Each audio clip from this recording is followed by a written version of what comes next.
Yes, pagi-pagi semangat pagi semua. Salam trading tenang senang. Kembali dengan Nofri Simanjuntak di sini di sesi ketiga program analisa mingguan dimulai tadi dengan Euro USD dan dolar indeks, kemudian gold. Kali ini saya akan membagikan bagaimana kira-kira analisa mingguan dari hari Senin sampai dengan Jumat, dari tanggal 29 November sampai dengan 3 Desember untuk pair GBP USD atau GU.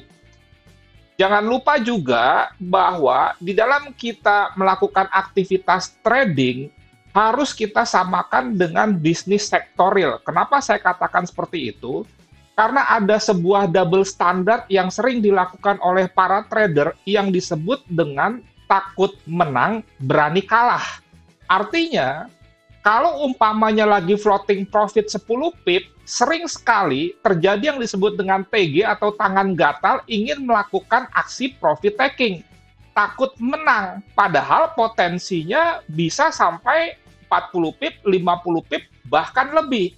Yang jadi masalah itu tidak konsisten. Lagi floating loss, minus 10 pip, tidak di cut loss. Kemudian juga tidak menginput stop loss, akhirnya minus 50 itu berani kalah, ditahan terus, kemudian akhirnya minus 100, minus 200, tergeruslah account, mengalami floating loss yang berlebihan, bahkan margin call. Itu yang disebut dengan takut menang, berani kalah. Padahal, kalau di dalam sektoril kita dagang, kita tidak mau misalkan kalau untung 10 perak, kalau rugi 50 perak.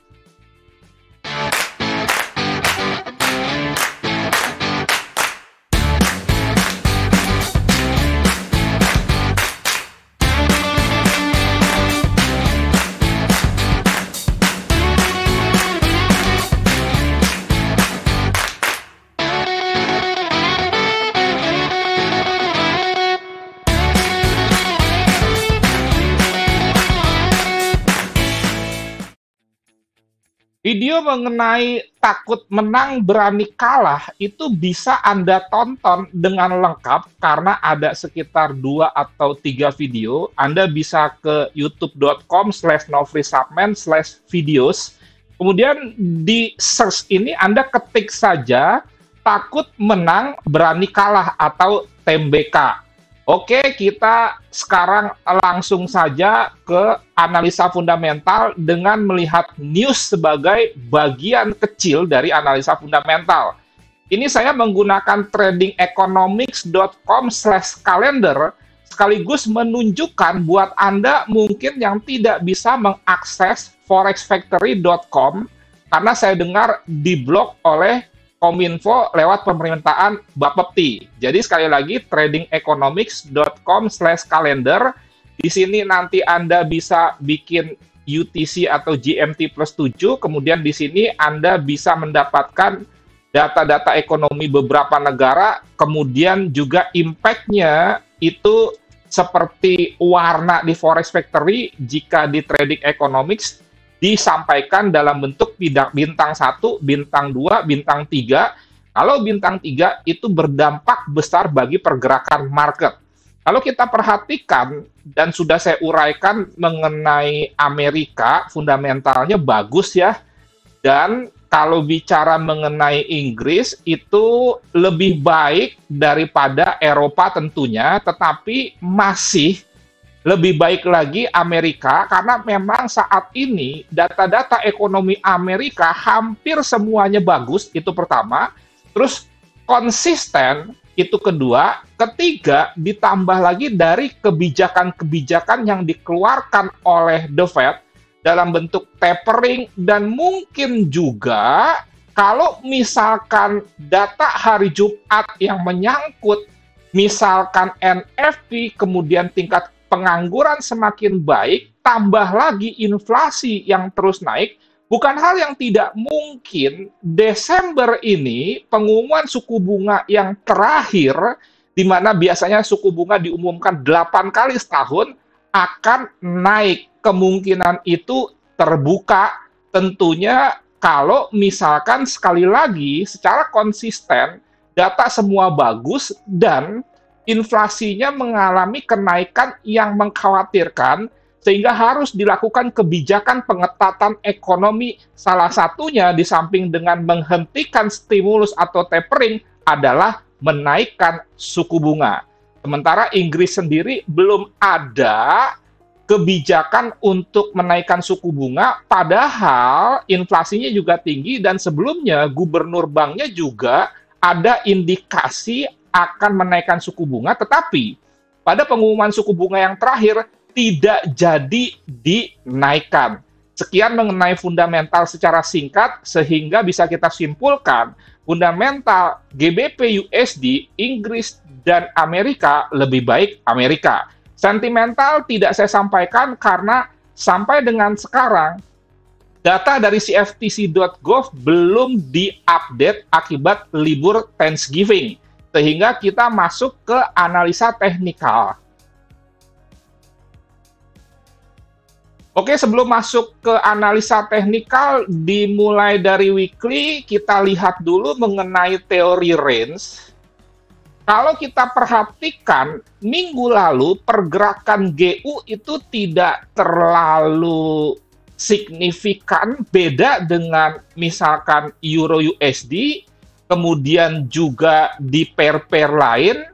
Dalam hal ini misalkan GBP AUD, GBP CAD, GBP JPY yang saya sudah ulas hari Sabtu. Anda bisa lihat linknya di kanan atas Anda, ada tulisan I dengan bulatan kecil, Anda klik saja, di situ Anda bisa mendapatkan link-link untuk pair-pair yang tidak mengandung USD dengan range yang besar, di mana semuanya itu bergerak sangat kencang dan rata-rata di atas 120% dari range mingguannya. Tetapi untuk GBP USD itu sama dengan range hariannya, maksudnya range mingguan.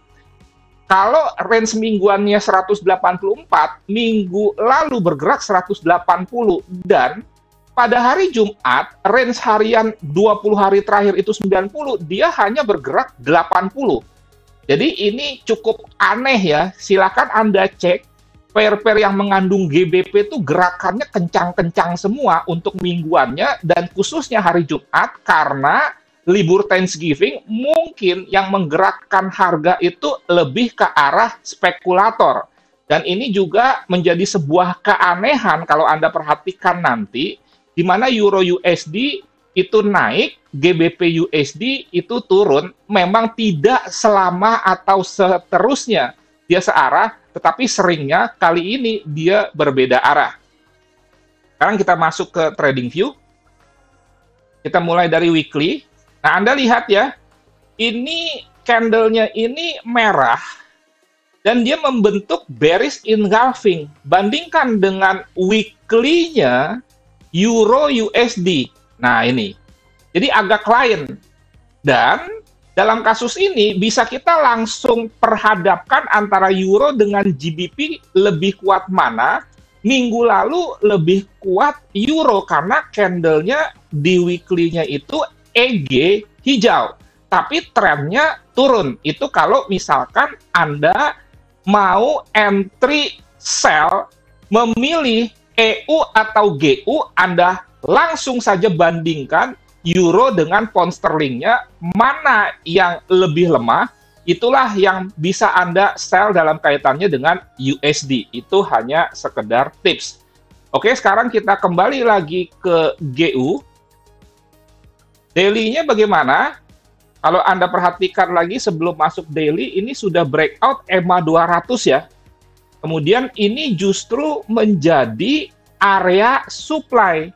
Setelah sebelumnya dia area demand, kemudian di breakout ke bawah, maka sama seperti konsep support and resistance, demand yang di breakout akan menjadi supply baru, sehingga area ini akan menahan GBP USD untuk tidak naik, tetapi ini asumsinya tidak ada kaitannya dengan Jumat Keramat, di mana ada 3 data ketenaga kerjaan diumumkan. Karena kalau kita bicara NFP, kemudian juga unemployment rate atau pengangguran, semua analisa teknikal bisa bubar. Semua support and resistance bisa di breakout alias tidak bounce. Kalau memang data-data yang saya katakan kelas 1 itu dirilis. Sekarang kita lihat ke daily-nya. Kalau kita perhatikan lagi, sesuai dengan weekly, daily juga trennya turun.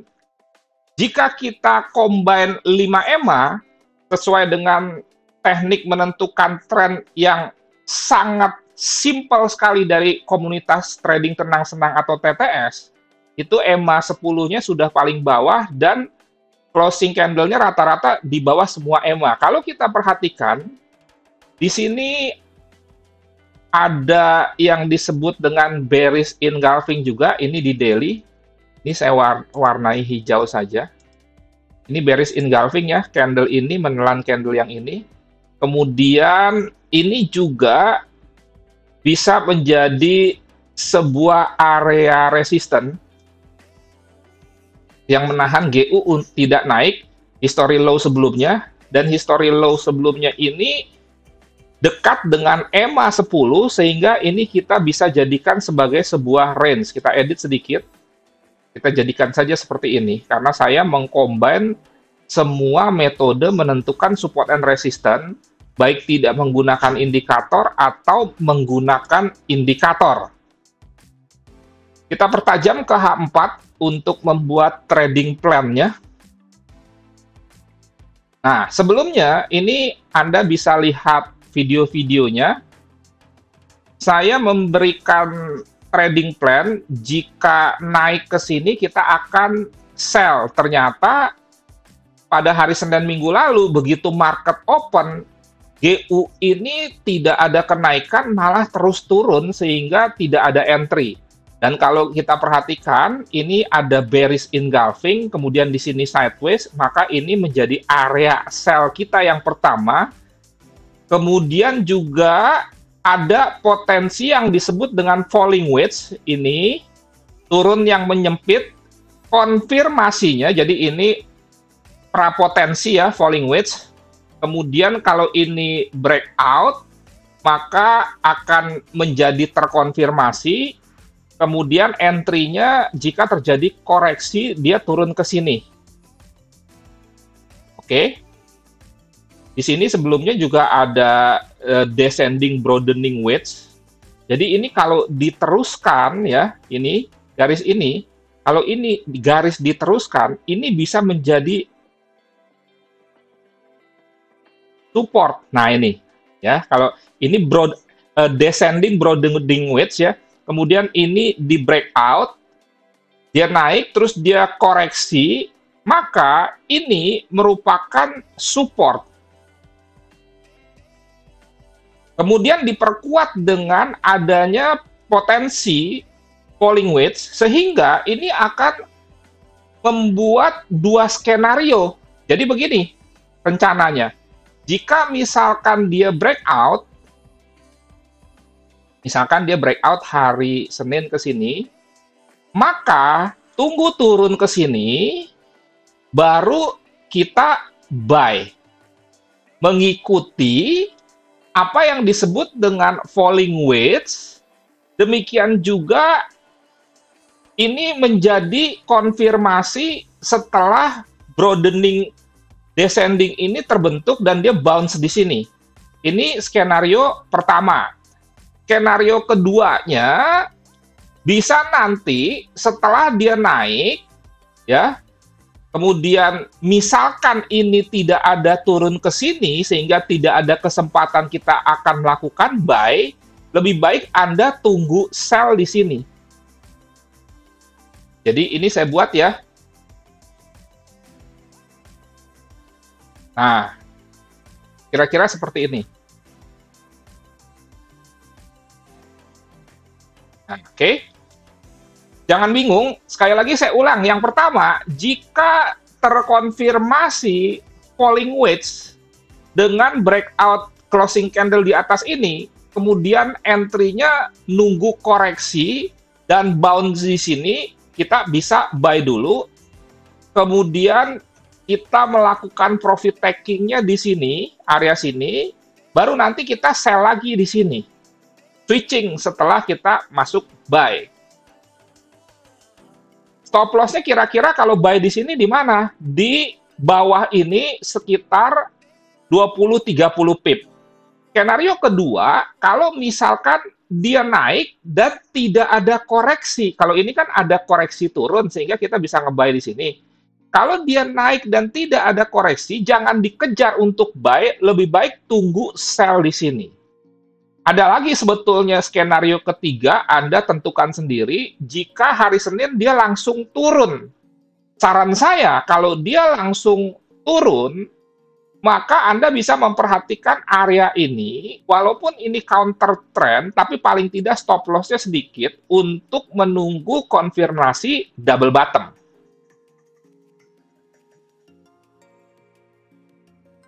Oh ya, sebagai tambahan informasi, hari Rabu malam jam 8, saya akan memberikan webinar di Zoom tentang Becoming a Cryptopreneur, cryptocurrency, ya. Bentar, ini kira-kira.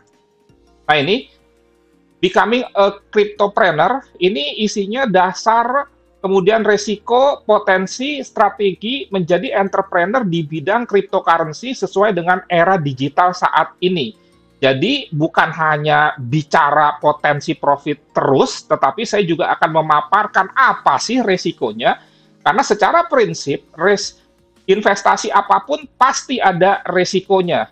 Ini free, gratis, hari Rabu tanggal 1 Desember, itu 1 jam saja karena ini diperuntukkan buat Anda yang paling tidak sudah memahami analisa teknikal di Forex Gold atau saham jam 8 sampai jam 21 malam.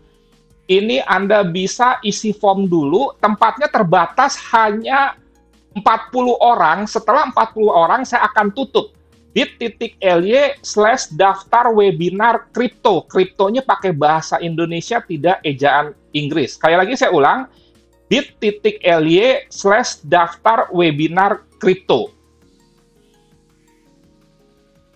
Manfaatkan jika ada materi-materi yang di-share gratis oleh saya untuk bisa menambah wawasan Anda.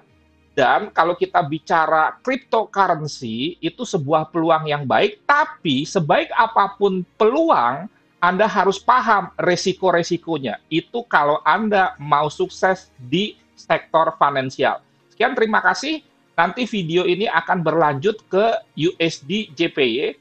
Nantikan terus, jangan lupa klik lonceng, sehingga setiap ada video baru akan ada notif, misalkan ke aplikasi YouTube Anda. Sampai jumpa, selamat malam.